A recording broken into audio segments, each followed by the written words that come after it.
ಇನ್ನು ಮುಂದೆ ನಿಮ್ಮ ನೆಚ್ಚಿನ ಧಾರಾವಾಹಿಗಳ ಫುಲ್ ಎಪಿಸೋಡ್ಗಳು ಸನ್ ನೆಕ್ಸ್ಟ್ ಆಪ್ನಲ್ಲಿ ಮಾತ್ರ.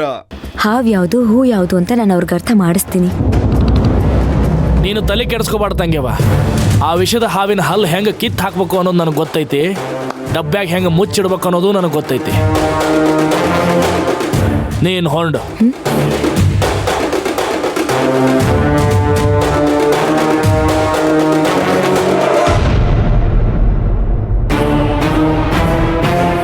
ಸರಿ ಅಣ್ಣ, ನಾನು ಹೋಗಿ ಬರ್ತೀನಿ.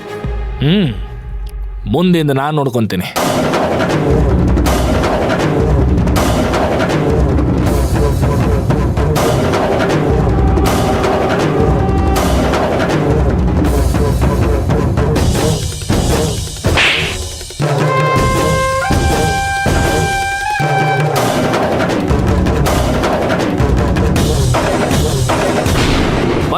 ಬರಬೇಕು ಶಿವಪುರದ ಭಾವಿ ಅಧ್ಯಕ್ಷರು ಇಂದ್ರದೇವ.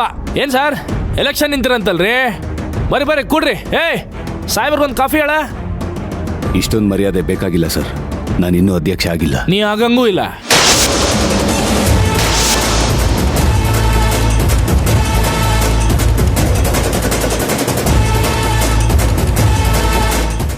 ಕೋರ್ಟ್ನ್ಯಾಗ ಕೇಸ್ ನಡೆಯಕತ್ತೈತಿ. ನೀನು ಬೇಲ್ದಾಗ ಹೊರಗದಿ. ಯಾವ ಟೈಮ್ದಾಗ ನಿನ್ನ ಕೇಸ್ ಹೆಂಗೆ ತಿರುಗ್ತೈತೆ ಅಂತ ನಿನಗ ಗೊತ್ತಿಲ್ಲ.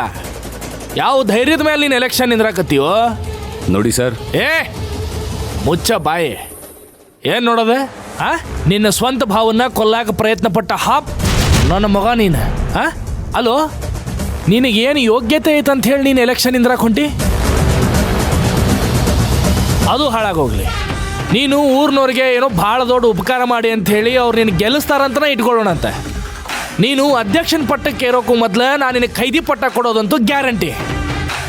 ಅಂದ್ರೆ ಅಬ್ಬಬ್ಬ ಅಂತ ಹೇಳಿದ್ರು ನಿನಗಿರೋದು 1 ವಾರದ ವ್ಯಾಲಿಡಿಟಿ ಅಷ್ಟೇ. ಈ 1 ವಾರದಾಗ ನಿನಗೆ ಈ ಎಲೆಕ್ಷನ್ ಆಸೆ ಎಲ್ಲ ಬೇಕಾ? ಅಲ್ಲೋ, ಆ ಶಿವಣ್ಣಗಿರೋ ಪಾಪ್ಯುಲಾರಿಟಿ ಮುಂದೆ ನೀ ಇನ್ನೂ ಪಾಪು ಅದಿ. ಅವನ ವಿರುದ್ಧ ನೀನು ಎಲೆಕ್ಷನ್ ನಿಂದಿರೋದು ಒಂದೇ, ಬಂಡಿಗೆ ನೀನು ತಲೆ ಹೊಡ್ಕೊಳ್ಳೋದು ಒಂದೇ. ಸರ್, ಪರೀಕ್ಷೆ ಬರೆಯೋ ಮಕ್ಕಳೆಲ್ಲ ಮೊದಲನೇ ರ್ಯಾಂಕ್ ಬರೋಕ್ಕಾಗಲ್ಲ. ಹಾಗೇನೆ ಮೊದಲನೇ ರ್ಯಾಂಕ್ ಬರೋರು ಮಾತ್ರ ಈ ಪರೀಕ್ಷೆ ಬರಿಬೇಕು ಅಂತನೂ ಇಲ್ಲ. ಎಲ್ರ ಪ್ರಯತ್ನಕ್ಕೂ ಅವಕಾಶ ಕೊಡ್ಬೇಕು ಸರ್. ರ್ಯಾಂಕ್ ಬರೋದು ಬಿಡೋದು ಆಮೇಲಿನ ಮಾತು.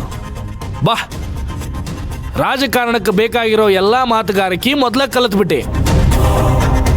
ಸರ್, ರಾಜಕೀಯಕ್ಕೆ ಮಾತು ಬರಬೇಕು, ಒಪ್ಕೊಳ್ತೀನಿ. ಆದರೆ ಮಾತಲ್ಲೇ ರಾಜಕೀಯ ಇರಬಾರ್ದು. ಸರ್, ನೀವೆಲ್ಲ ಓದಿರೋರು, ಸ್ವಲ್ಪ ನಮ್ಮಂಥವ್ರಿಗೂ ಮರ್ಯಾದೆ ಕೊಡಿ. ನಿಮ್ಮಂಥವ್ರಿಗೆಲ್ಲ ಮರ್ಯಾದೆ ಕೊಡ್ಕೊಂತ ಕುಂತ್ಕೊಂಡ್ರೆ ನನ್ನ ಮರ್ಯಾದೆ ಕಡಿಮೆ ಆಕೈತಿ. ದಿನ ಬೆಳಗಾದ್ರೆ ಸ್ಟೇಷನ್ಗೆ ಬಂದು ಸೈನ್ ಮಾಡೋ ಅಕ್ಯೂಸ್ಡ್ ನೀನು. ನಿನಗೇನೋ ಮರ್ಯಾದೆ? ಸರ್, ನಾನು ಆರೋಪಿ ಸರ್, ಅಪರಾಧಿ ಅಲ್ಲ. ನೀವು ಈ ರೀತಿಯೆಲ್ಲ ಮಾತಾಡೋದು ಯಾಕೋ ಸರಿ ಇಲ್ಲ ಸರ್. ಸುಳ್ಳು ಸಾಕ್ಷಿ ಹೇಳಿ ನನ್ನ ವಿರುದ್ಧ ನಿಂತು ನಿನ್ನ ಬಿಡಿಸಿದ್ ನಿಮ್ಮ ಭಾವನ ಅಪೋಸಿಟ್ ನೀನು ಎಲೆಕ್ಷನ್ ನಿಂದ್ರಾಕತ್ತಿ. ಅಲ್ಲ, ನೀವು ಏನ ಮಾಡಿದ್ರು ಎಲ್ಲ ಬರೋಬ್ಬರಿ, ಅದ ನಾನು ಮಾಡಿದ್ರೆ ತಪ್ಪು. ನಿಮ್ಗೆ ಈ ಸೋಲು ಅಂದ್ರೆ ಭಯಂಕರ ಇಷ್ಟ ಅಂತ ಅನಿಸ್ತತಿ. ಅದು ಎಲ್ಲಿ ಸಿಗ್ತೋ ಅದ್ರ ಸುತ್ತಮುತ್ತ ಓಡಾಡ್ತಿರ್ತೀರಿ. ಸರ್, ಸೋಲ್ತೀನೋ ಗೆಲ್ತೀನೋ ಅನ್ನೋದು ಎಲೆಕ್ಷನ್ ರಿಸಲ್ಟಿಂದ ನಿಮಗೆ ಗೊತ್ತಾಗುತ್ತೆ. ಅದು ಅಲ್ಲದೆ ನಾನು ಅಪರಾಧಿ ಅಂತ ಸಾಬೀತು ಮಾಡೋಕ್ಕೆ ನಿಮ್ಮ ಕೈಯಲ್ಲೂ ಆಗಲ್ಲ. ಯಾಕೆಂದ್ರೆ ನಾನು ಕೊಲೆನೇ ಮಾಡಿಲ್ಲ, ಮಾಡಿದ್ದೀನಿ ಅಂತ ಹೇಳೋದಕ್ಕೆ ನಿಮ್ಮ ಹತ್ರ ಯಾವುದೇ ಸಾಕ್ಷಿ ಆಧಾರಗಳು ಇಲ್ಲ. ಸಾಕ್ಷಿ ಇಲ್ಲದೆ ನೀವೇ ನನ್ನ ಅಪರಾಧಿ ಮಾಡಬೇಕು ಅಂತ ನಿಂತಿರ್ಬೇಕಾದ್ರೆ ಜನಗಳ ಒಲವಿಂದ ಗೆಲ್ತೀನಿ ಅಂತ ನಾನ್ಯಾಕೆ ಸರ್ ಅನ್ಕೋಬಾರ್ದು? ನನ್ನನ್ನ ಮಾತಲ್ಲೇ ಕೆಣಕಿ ನನ್ನನ್ನ ಕೈ ಮಾಡೋ ಹಾಗೆ ಮಾಡಿ ನನಗೆ ಖೈದಿ ಅನ್ನೋ ಪಟ್ಟ ಕಟ್ಟೋ ಈ ನಿಮ್ಮ ಕುತಂತ್ರ ಖಂಡಿತವಾಗ್ಲೂ ಫಲಿಸಲ್ಲ ಸರ್. ಕುತಂತ್ರ ಅಲ್ಲಲೇ, ತಂತ್ರ. ನ್ಯಾಯನ ಗೆಲ್ಸೋ ತಂತ್ರ ಅಲ್ಲಲೇ. ನಿನ್ನಂತವನಿಗೆ ಇಷ್ಟು ವಿಶ್ವಾಸ ಐತಂತಂದ್ರೆ ಇನ್ನು ನನ್ನ ವಿಶ್ವಾಸಕ್ಕೆ ಏನಾಗೈತ್ಲಿ? ಬೆಟ್ಟದಷ್ಟೈತಿ. ನೋಡೇ ಬಿಡೋಣ, ನೀನ ನಾನ. ಸರಿ ಸರ್, ನೋಡೋರಂತೆ. ಈಗ ಬುಕ್ ಕೊಟ್ರೆ ನಾನು ಸೈನ್ ಮಾಡಿ ಹೊರಡ್ತೀನಿ. ತುಂಬಾ ಕೆಲಸ ಇದೆ. ಕೆಲಸ ನಿನಗಷ್ಟ ಅಲ್ಲ, ನನಗೂ ಐತಿ. ಅಯ್ಯೋ, ಮತ್ತದನ್ನ ಮಾಡಿ ಸರ್. ನನ್ನ ಜೊತೆ ಮಾತಾಡ್ಕೊಂಡು ನೀವು ಯಾಕೆ ಟೈಮ್ ವೇಸ್ಟ್ ಮಾಡ್ತಾ ಇದ್ದೀರಾ? ರೇ ಪೇಸೆ, ಲೆಜ್ಜರ್ ಬುಕ್ ತಂದು ಇವನ ಹತ್ರ ಸೈನ್ ಮಾಡಿಸ್ಕೋರೆ.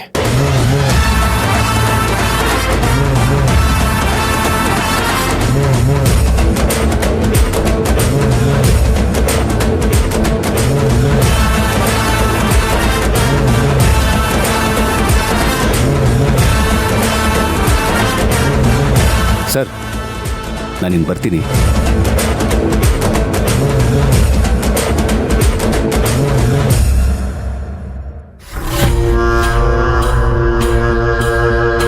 ರೀ ರೀ ಬಾಗಿಲ್ ತೆಗೀರಿ. ಅಳಿಮಯ್ಯ ಬಾಗಿಲ್ ತೆಗಿ. ರೀ ನಿಮ್ಗೆ ಇಷ್ಟ ಆಗಿರೋ ಅಡ್ಗೆ ಮಾಡ್ಕೊಂಡ್ ಬಂದಿದ್ದೀನಿ, ಬಾಗ್ಲು ತೆಗೀರಿ. ಅಳಿಮಯ್ಯ ಅದ್ರ ಜೊತೆಗೆ ಟೇಸನ್ನಾಗ ಏನಾಯ್ತು ಅಂತ ಕೇಳಕ್ ನನ್ಗಂತೂ ಕುತೂಹಲ ಐತೆ. ಬಾಗಿಲ್ ತೆಗೆದ್ಬಿಡು. ಅಲ್ಲಿ ನೀವು ಮಾಡಿರೋ ಐಡಿಯಾಗೆ ನನ್ನ ಮರ್ಯಾದೆ ಹೋಗಿದೆ. ಏನಾಯ್ತು ಅಳಿಮಯ್ಯ? ಏನಾಯ್ತಾ? ಹಾ ಸಿಕ್ತು ನೋಡ. ಏನು ಗೆಳೆಯ, ಏನ್ ಕೊಡ್ತೀಯಾ? ತಗೋ.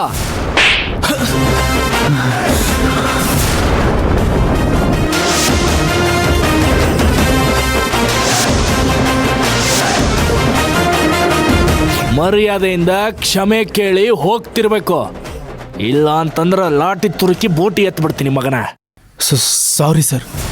ನನಗ ಹಿಂಗೆಲ್ಲ ಆಗಂಗಿಲ್ಲ.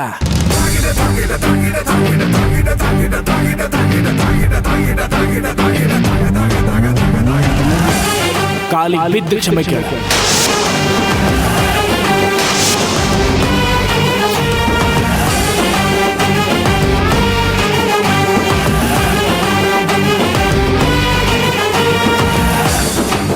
ಈಟೆಲ್ಲ ಆತ.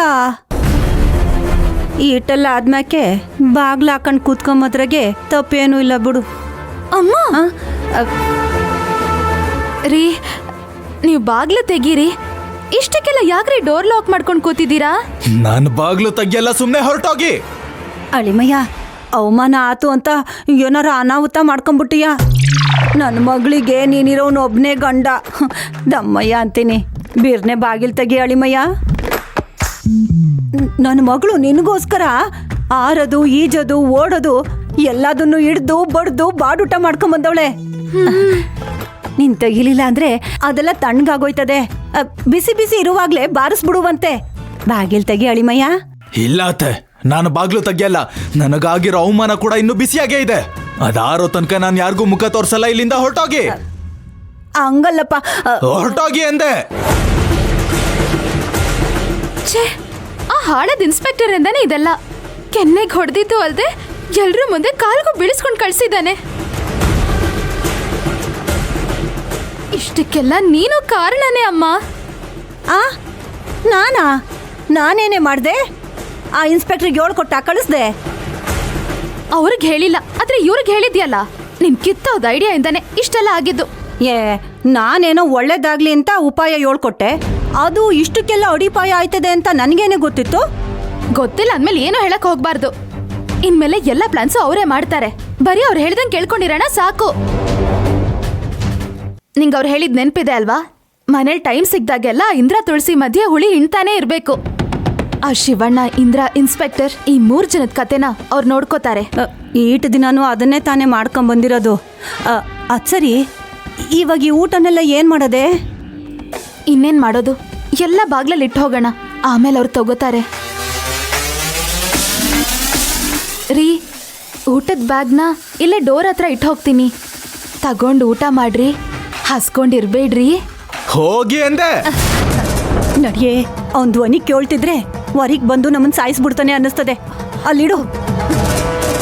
ಬಾ ಬಾ ಬಾ.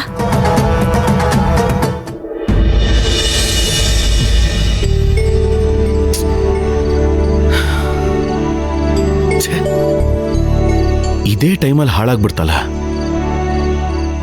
ಕೆಂಪಂಗಾದ್ರೂ ಫೋನ್ ಮಾಡ್ತೀನಿ. ಫೋನು ಸ್ವಿಚ್ ಆಫ್ ಆಗಿದೆ.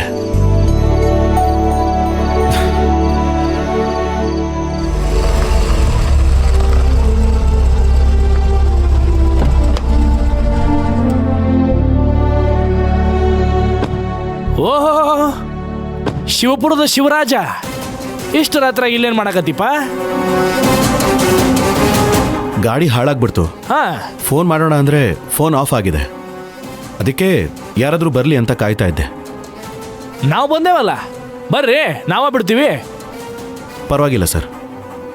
ಅಲ್ಲಪ್ಪ, ನಾನು ಸಿಟ್ಟು ನೋಡ್ತೀನಿ, ಪ್ರೀತಿನೂ ನೋಡ್ತೀನಿ ಅಂತ ಅಷ್ಟು ಸಲ ಹೇಳಿ ಏನು ಜೀವನ ಪೂರ್ತಿ ಬರೀ ಸಿಟ್ಟ ನೋಡ್ತಿರ್ತೀಯನ? ಬಾ, ಪ್ರೀತಿ ತೋರಿಸ್ತೀನಿ.